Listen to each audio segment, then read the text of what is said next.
అందరికీ hi friends, review of కల్కి 2898 AD movie ఎలా ఉందో అనేది ఈ వీడియోలో అయితే మనమైతే క్లియర్గా అయితే తెలుసుకుందాం. ఈ మూవీలో అమితాబ్ బచ్చన్ గారు అలాగే దీపిక పదుకొనె అయితే ప్రాణాలు అయితే పెట్టేశారనేది క్లియర్గా అయితే చెప్పాల్సనమాట. అదిరిపోయిందనమాట వాళ్ళిద్దరు రోల్స్ అయితే. అలాగే కమల్ హాసన్ గారు కూడా అయితే మూవీలో అయితే ఉంటారన్నమాట. అయితే కమల్ హాసన్ గారికి అయితే ఎక్కువైతే ఎలివేషన్ అయితే లేదనమాట. జస్ట్ 2 సీన్స్లో అయితే వచ్చి అయితే వెళ్ళిపోతారు. పార్ట్ 2 కూడా అయితే ఉందన్నమాట. పార్ట్ 2లో అయితే ఎక్కువైతే కమల్ హాసన్ గారు అయితే కనిపిస్తారని అయితే మనం అయితే క్లియర్గా అయితే అర్థమవుతుంది.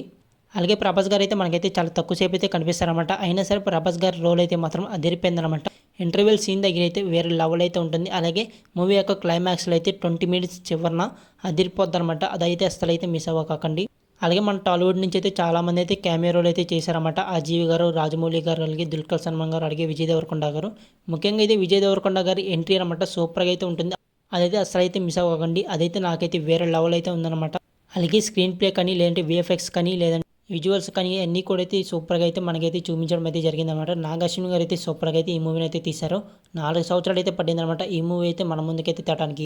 అయితే ఫస్ట్ హాఫ్ అయితే కొంచెం లాగ్ అలాగే కొంచెం బోర్ అయితే కొడుతుందన్నమాట. దాన్ని పక్కన పెడితే మాత్రం ఇంటర్వెల్ సీన్ దగ్గర నుంచి అయితే సెకండ్ హాఫ్ మొత్తం కూడా అయితే అదిరిపోద్దనమాట. సెకండ్ హాఫ్ మొత్తం కూడా అయితే వైలెన్స్తో అయితే ఉంటుందన్నమాట. అలాగే బ్యాక్గ్రౌండ్ స్కోర్ కూడా అయితే కొన్ని షాట్లు అయితే బాగుంది, కొన్ని షాట్లు అయితే నచ్చలేదు అనమాట నాకైతే. అలాగే సాంగ్స్ కూడా అయితే బాగున్నాయి అనమాట. అలాగే ప్రభాస్ గారి కామెడీ టైమింగ్ అనమాట బాగుందనమాట, నాకైతే నచ్చింది.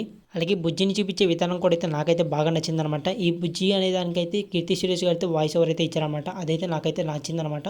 అలాగే మిగతా వాళ్ళ యాక్టింగ్ కూడా అయితే సూపర్గా అయితే ఉంటుంది. మీరైతే ఖచ్చితంగా అయితే ఓటీటీలో అయితే బిగ్ స్క్రీన్ మీద చూడడానికి అయితే ట్రై చేయండి, అదిరిపోతుంది అనమాట. ఈ మూవీకి నేను ఇచ్చే రేటింగ్ 3.5 అవుట్ ఆఫ్ 5. మీరు కూడా మూవీ చూస్తుంటే మీ యొక్క రేటింగ్ ఏంటో అయితే కింద అయితే కామెంట్ చేయండి. అలాగే ఎంతమంది ప్రభాస్ ఫ్యాన్స్ ఉన్నారో కామెంట్ చేయండి.